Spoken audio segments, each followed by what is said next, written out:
Bismillahirrahmanirrahim. Assalamualaikum warahmatullahi wabarakatuh. Pemirsa TVmu dimanapun Anda berada, senang sekali saya Rizky Nurul Ilmi kembali hadir menyapa Anda dalam program Catatan Akhir Pekan TVmu yang setiap pekannya kita membahas dinamika keumatan dan kebangsaan tentunya dalam perspektif Persyarikatan Muhammadiyah bersama ayahanda kita, Ketua Pimpinan Pusat Muhammadiyah, Ayahanda Profesor Dr. Dadang Kahmad MSI, yang seperti biasa kita setiap pekannya juga membahas dinamika keumatan, dan pada pekan ini kita akan membahas mengenai Idul Adha 1444 Hijriah yang seperti kita ketahui dari surat edaran Muhammadiyah bahwa tanggal 1 Zulhijjah 1444 Hijriah jatuh pada hari Senin 19 Juni 2023 sehingga 10 Zulhijjah atau Idul Adha akan jatuh pada hari Rabu 28 Juni 2023, dan keputusan ini berdasarkan kriteria hisab hakiki wujudul hilal dari pimpinan pusat Muhammadiyah. Dan seperti kita ketahui juga bahwa peringatan peristiwa ketika Nabi Ibrahim alaihissalam ini sesuai juga dengan Idul Adha, yaitu bersedia untuk mengorbankan putranya untuk Allah, kemudian disembelih, digantikan olehnya dengan domba. Dan pemirsa, untuk membahasnya lebih lanjut lagi mengenai Idul Adha 1444 Hijriah, kita sudah terhubung secara virtual dengan ayahanda Profesor Dr. Dadang Kahmad MSI. Langsung saja kita sapa. Assalamualaikum warahmatullahi wabarakatuh. Waalaikumsalam warahmatullahi wabarakatuh. Bagaimana kabarnya Pak Prof? Alhamdulillah sehat walafiat, Neng. Alhamdulillah kita bertemu kembali di momentum Idul Adha ini ya Pak Prof. Pak Betul, Prof, betul, betul. terkait dengan penetapan dari Idul Adha 1444 Hijriah yang ditetapkan oleh Muhammadiyah yaitu 28 Juni 2023. Bisa disampaikan kembali Pak Prof? Ya, saya kira ini pengumuman mengenai ini bersamaan dengan pengumuman Idul Fitri maupun awal Ramadan, yaitu pada tanggal 21 Februari 2022 yang lalu. Jadi kita baik pada penetapan awal Ramadan maupun penetapan awal Syawal dan penetapan awal Zulhijjah, kita memakai kriteria wujudul hilal atau hisab hakiki wujudul hilal, di mana menurut hisab hakiki wujudul hilal itu bulan dalam perhitungan hisab itu sudah ada pada tanggal 29 bulan Dzulqa'dah, itu sudah ada di atas ufuk waktu matahari terbenam sekitar 1 derajat lebih, ya. Itu jadi pada tanggal, kalau Maseinya mungkin pada tanggal 18 ya, 18 Rabiul Awal pada tanggal 18 Juni itu bertepatan dengan 29 Dzulqa'dah, bulan sudah ada di atas ufuk ketika matahari terbenam. Cuma tingginya memang baru 1 derajat lebih. Tetapi bagaimanapun menurut hisab hakiki wujudul hilal itu sudah ada. Karena sudah ada bulan berarti sudah masuk bulan baru. Tetapi bagi orang-orang yang memakai imkan ru'yah, mereka harus memberi patokan atau mereka telah memberi patokan 3 derajat. Karena bulan ini belum 3 derajat, maka mereka tidak diakui itu sebagai awal bulan Zulhijjah. Oleh karena itu diperkirakan bulan Lebaran Idul Adha akan ada 2 sebagaimana Idul Fitri kemarin. Itu untuk wujudul hilal Muhammadiyah akan sudah diputuskan pada tanggal 28 Juni. Sedangkan bagi imkan ru'yah kemungkinan, tapi saya tidak tahu apakah pun mereka pun menentukan lain, kemungkinan akan jatuh pada tanggal 29. Karena mereka di samping imkan ru'yah juga mereka mengadakan observasi terhadap bulan sabit di sebelah barat pada waktu tanggal 29 Dzulqa'dah itu. Baik. Ya kalau ada mungkin mereka akan memutuskan sama dengan kita. Kalau tidak ada bulan menurut ru'yat bil ain itu, maka mereka mungkin akan menentukan sehari setelah PP Muhammadiyah memutuskan Idul Adha itu. Baik Pak Prof. Itu kan. Artinya memang ada potensi kemungkinan perbedaan begitu untuk penetapan Idul Adha. Nah, kalau dari pimpinan pusat Muhammadiyah sendiri Pak Prof menanggapi hal ini bagaimana Pak Prof? Kita biasa, perbedaan itu biasa karena perbedaan manhaj kita, mereka memakai ukuran ru'yatul hilal, yaitu mereka hilal sudah dapat dilihat. Menurut ukuran mereka yang mereka buat, ukurannya adalah 3 derajat. Nah, kalau Muhammadiyah kan tidak pakai ukuran berapa derajat, asal bulan sudah di atas ufuk, berapa derajat pun itu sudah masuk, dianggap sudah masuk awal bulan Zulhijjah. Atau ya, dan ini kan apalagi istimewa qoblal ghurub ya, jam 11 jam 11 sudah terjadi istimewa atau konjungsi. Maka kita meyakini bahwa bulan itu sudah ada, atau bulan sabit itu bulan ada, atau hilal itu sudah ada. Gitu. Jadi kita no problem. Perbedaan itu biasa ya. Baik. Tidak ada yang muskilah, biasa saja. Baik Pak Prof, memang kalau dari Muhammadiyah sendiri sudah ada perhitungan dan penetapannya jauh sebelum memang sudah ditetapkan dari organisasi atau dari pemerintah yang lainnya ya Pak Prof, sehingga juga insya Allah bisa lebih matang lagi untuk mempersiapkan Idul Fitri dan Idul Adha berikut nantinya ya Pak Prof. Pak Prof, kita akan jeda terlebih dahulu masih dengan tema Idul Adha 1444 Hijriah. Tetaplah bersama kami di Catatan Akhir Pekan TVMO. Ya, terima kasih pemirsa, Anda masih bersama kami dalam program Catatan Akhir Pekan TVMO. Kita masih membahas mengenai Idul Adha 1444 Hijriah. Tadi Prof Dadang sudah sampaikan mengenai penetapan yang telah disebarkan ataupun diumumkan oleh Muhammadiyah. Dan terkait dengan Idul Adha sendiri Pak Prof, yang dimaksud dengan Idul Adha dan kenapa identik dengan Idul Kurban atau kurban begitu Pak Prof? Ya, saya kira Idul Adha ini ada hubungannya dengan pertama sejarah Nabi Ibrahim alaihissalam. Karena kita ini agama Islam itu banyak mengikuti kepada milah atau agama Ibrahim alaihissalam, millata Ibrahiman. Di antaranya ialah sebagai sebuah peringatan untuk satu peribadahan yang dimulai dengan dulu dilaksanakan oleh Nabi Ibrahim alaihissalam. Laqad kana fi Ibrahim uswatun hasanah. Jadi pada diri Ibrahim itu ada contoh yang baik. Ya. Waktu itu Nabi Ibrahim luar biasa taat dan patuh pada Allah Subhanahu wa taala. Sebut hanifan. Ini wajah wajhiya lilladzi fataras samawati wal arda hanifan wa ma ana minal musyrikin. Betul-betul orang yang taat, orang yang tanpa reserve pada Allah, keyakinan tauhidnya tinggi.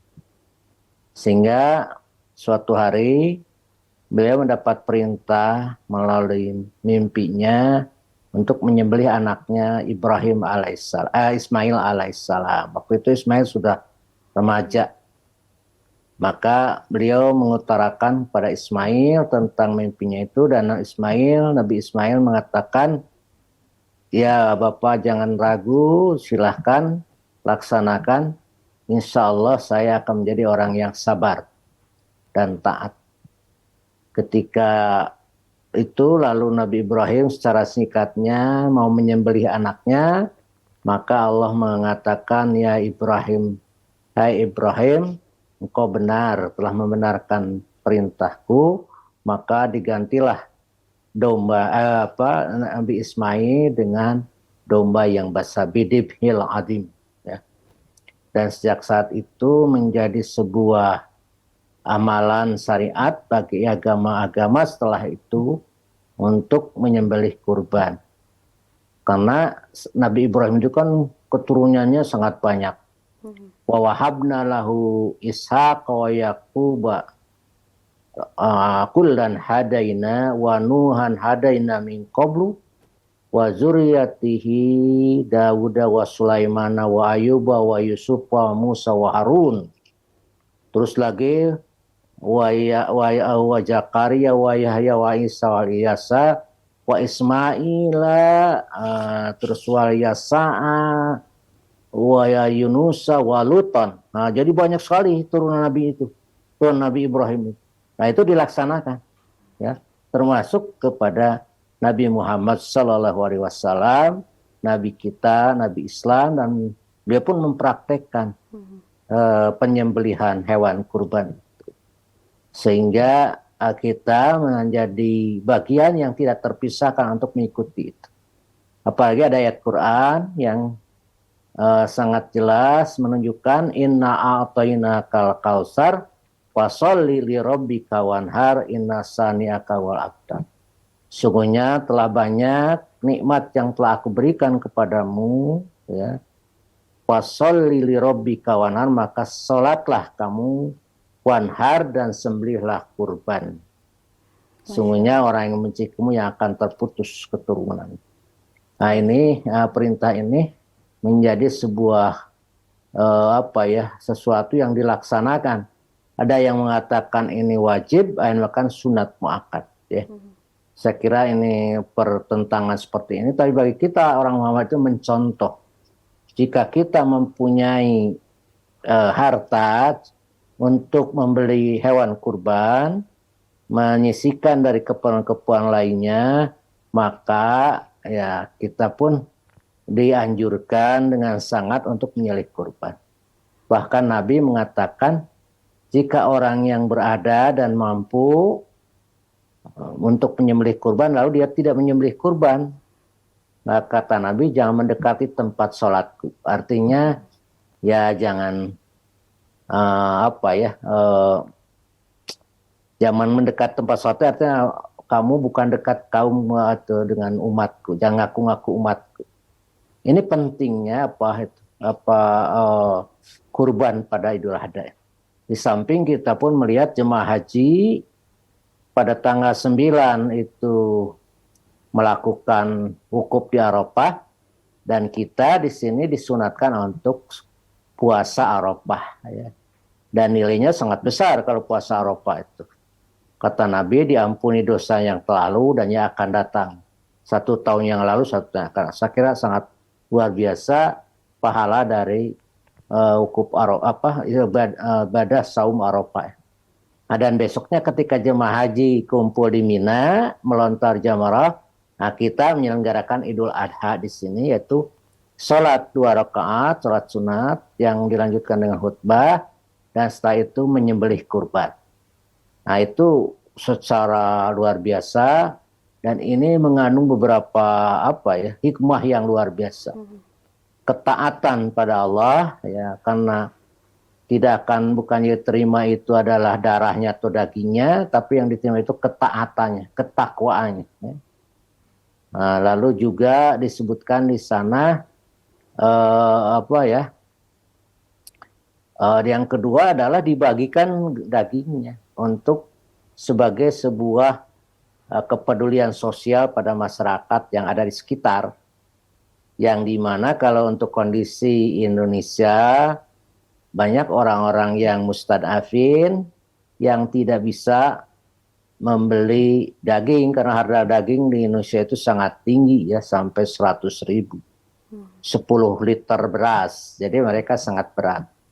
Untuk itu kita pada bulan ini memberikan satu kesempatan bagi orang-orang miskin untuk menikmati hewan kurban, daging kurban, atau apa yang disebut dengan protein hewani, ya, untuk melengkapi. Itu mungkin makna-makna dan perintah tentang kurban pada Idul Adha ini. Masya Allah, memang sangat banyak sekali tadi hikmah yang disampaikan oleh Pak Prof terkait Idul Kurban atau Idul Adha ini, bahwasannya memang kita harus ikhlas, taat kepada Allah, dan juga saling berbagi tentunya tadi pada atau terkait dengan hewan kurbannya sendiri kepada sesama. Pak Prof, kita semakin menarik lagi terkait Idul Adha 1444 Hijriah ini, namun kita akan jeda terlebih dahulu. Tetaplah bersama kami pemirsa dalam catatan akhir pekan TV-mu. Ya, terima kasih pemirsa Anda masih bersama kami dalam program Catatan Akhir Pekan TV-mu, dan kita masih membahas mengenai Idul Adha 1444 Hijriah. Pak Prof, kita kembali lagi membahas Idul Adha. Tadi Pak Prof sudah menyampaikan banyak sekali terkait esensi dari Idul Adha atau Idul Kurban. Nah, boleh disampaikan terkait rukun atau syarat tentang Idul Kurban sendiri, Pak Prof? Ya, bismillahirrahmanirrahim. Jadi yang dikurbankan itu bahimatul an'am atau binatang ternak, ya. Itu binatang yang diternak seperti onta, domba, kambing, sapi, kerbau, itu yang diternak, ya, binatang ternak. Dan pertama, binatang ternak yang itu harus memiliki keadaan yang sempurna, tidak cacat, ya. Yang besar, kalau kambing itu juga sapi yang betul-betul tidak ada cacat, ya, nyata cacatnya kata Nabi. Matanya tidak boleh pecak, ya. Terus juga telinganya tidak boleh rumpung, tanduknya tidak boleh patah, kakinya tidak boleh pincang. Memang harus hewan yang betul-betul bagus gitu. Bagus dilihat dan bagus juga dari segi itu.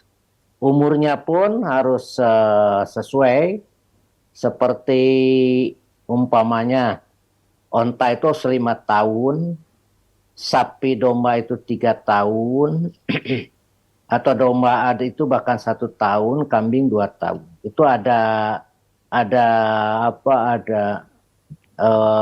umurnya yang harus matang, ya, jangan kambing anaknya atau sapi anaknya. Jadi harus betul-betul sudah memenuhi syarat kurban, ya. Dan juga ketika kurban itu tidak boleh si binatang kurbannya itu tidak diberi makan, itu harus diberi makan yang baik, ya, harus dipelihara dengan bagus, walaupun tidak kita hias sebagaimana di beberapa daerah, ya, dihias, itu nggak usah lah, tapi kita pelihara dengan baik, ya, perhatikan dengan baik. Dan yang ketiganya, si yang mau kurban mulai tanggal 1 Zulhijjah itu tidak boleh mencukur rambut dan memotong kukunya. Alasannya apa, Pak Prof? Nggak tahu itu mah Kangjeng Nabi, saya juga tidak tahu. Itu ada satu hadis yang mengatakan yang mau kurban sebaiknya tidak memotong rambutnya dan tidak kukunya sejak pada tanggal 1 Zulhijjah. Ya. Nggak tahu itu apa rahasianya, mungkin adanya rahasia. Setelah itu juga waktu penyembelihannya, hewan kurban itu harus mendapat perlakuan baik, jangan dirubuhkan begitu saja. Kata Nabi dalam sebuah hadis, Innallaha katabal ihsan ala kulli syai'in. Allah menyuruh kita berbuat baik pada setiap sesuatu. Melakukan sebaik. Jika kamu membunuh, bunuhlah dengan baik. Jika kamu menyembelih hewan, asahlah pisaunya dengan tajam, lalu tutup mata binatang itu dengan kasih sayang, dia dibaringkan lalu disembelih, ya. Itu tata cara yang diajarkan oleh Kangjeng Rasulullah SAW kepada kita. Artinya harus baik-baik, gitu. Nah, setelah itu kita sembelih dengan niatkan berkurban. Kalau Nabi, ya Rabbana taqabbal min Muhammadin. Jadi, ya Allah, ini kurbannya Muhammad, keluarga Muhammad, dan seluruh kaum muslim yang tidak bisa berkurban. Setiap keluarga cukup 1, ya, 1 kambing atau 1 biri-biri atau satu domba ya, satu keluarga. Ya tidak boleh per anggota keluarga satu-satu, wah itu nanti habis kambingnya ya, habis itu. Jadi Allah ada hikmahnya, jadi satu keluarga hanya satu. Setelah itu lalu disembelih dan biasa diurus, lalu dagingnya sepertiga untuk dimakan dirinya dan keluarga, sepertiga untuk dihadiahkan, dan sepertiga untuk dibagikan kepada fakir miskin atau tetangga dan siapapun juga. Itu ukuran maksimalnya. Kalau umpamanya dia tidak senang makan daging, semuanya dikasihkan boleh saja. Itu mah seperti saya kan masih senang daging, mungkin ya sebagian kecilnya saya ambil. Kalau dari 20 kilogram itu mungkin saya 2 kilo lah, yang 18 kilonya dibagikan. Itu tata cara yang diatur oleh Islam supaya menjadi kurbannya baik. Wa kullu mimma amsakna alaikum wadhkuru smallahi alaihi. Makanlah yang telah kamu sembelih itu, lalu sebutlah nama Allah ketika menyembelih. Itu Neng, tata cara mengenai kurban kita. Baik Pak Prof, Masya Allah. Memang juga meskipun makan daging kurban juga tidak boleh berlebihan, dan alhamdulillahnya memang dari agama Islam sendiri mengajarkan tuntunan hingga tadi memotong hewan kurban begitu, supaya juga hewan kurban ini bermanfaat begitu, dan memang idul kurban secara baik-baik begitu ya Pak Prof. Pak Prof, alhamdulillah kita sudah di penghujung acara. Barangkali Pak Prof bisa memberikan pesan kepada para pemirsa di rumah dan khususnya umat Islam yang akan melaksanakan prosesi ibadah haji. Silakan Pak Prof. Ya, pada semua kaum muslimin, muslimat, terutama warga Persikatan, alhamdulillah, insya Allah usia kita akan sampai ke hari raya Idul Adha. Bagi saudara-saudara kita yang kebetulan tahun ini mendapat panggilan dari Allah untuk beribadah haji, niatkanlah niat lillahi ta'ala. Karena itu adalah perintah Allah, walillahi ala nasi jul baiti man istata'a ila sabila. Harus karena Allah lah, ala nasi hijrah, manusia pergi untuk beribadah haji. Jadi harus karena Allah, jangan karena apa-apa. Pergilah haji ke sana dengan tawakal pada Allah. Insya Allah hajinya mabrur, sehat, selamat, lancar, insya Allah. Dan kepada kita semua yang tidak melaksanakan haji, malah kita menyambut Hari Raya Idul Adha ini. Tanggal 9-nya kita berpuasa, yang mampu berpuasa, yang tidak sakit dan tidak dalam perjalanan. Puasalah kita Yaumul Arafah, karena itu pahalanya sangat tinggi di hadapan Allah Subhanahu wa Ta'ala. Lalu pada besoknya kita sama-sama melaksanakan sholat Idul Adha 2 rakaat, lalu ada ditambah dengan khutbah Idul Adha di lapangan. Setelah itu kita menyembelih kurban. Dan menurut tuntunan tarjih, menyembelih kurban itu boleh pada hari nahar, tanggal 10, boleh tanggal 11, 12, 13. Jadi itu silakan hari kapan saja bapak-bapak dan ibu-ibu sempatnya untuk menyembelih. Karena ini merupakan satu tuntunan dan dari Kangjeng Rasulullah SAW. Oleh karena itu mudah-mudahan kita diberkahi oleh Allah Subhanahu wa Ta'ala, usia panjang, sehat walafiat, banyak rezeki dan bahagia. Karena kita ikut taat pada Allah Subhanahu wa Ta'ala. Itu saja mungkin atas semua yang himbauan. Terima kasih. Amin ya robbal alamin. Terima kasih Pak Prof atas penjelasan dan pencerahannya kepada kita semua terkait Idul Adha 1444 Hijriah ini. Dan pemirsa, terima kasih juga telah menyaksikan catatan akhir pekan TVmu pada pekan ini. Semoga bermanfaat. Terus saksikan catatan akhir pekan TVmu setiap pekannya Sabtu dan Minggu. Terima kasih. Wassalamualaikum warahmatullahi wabarakatuh.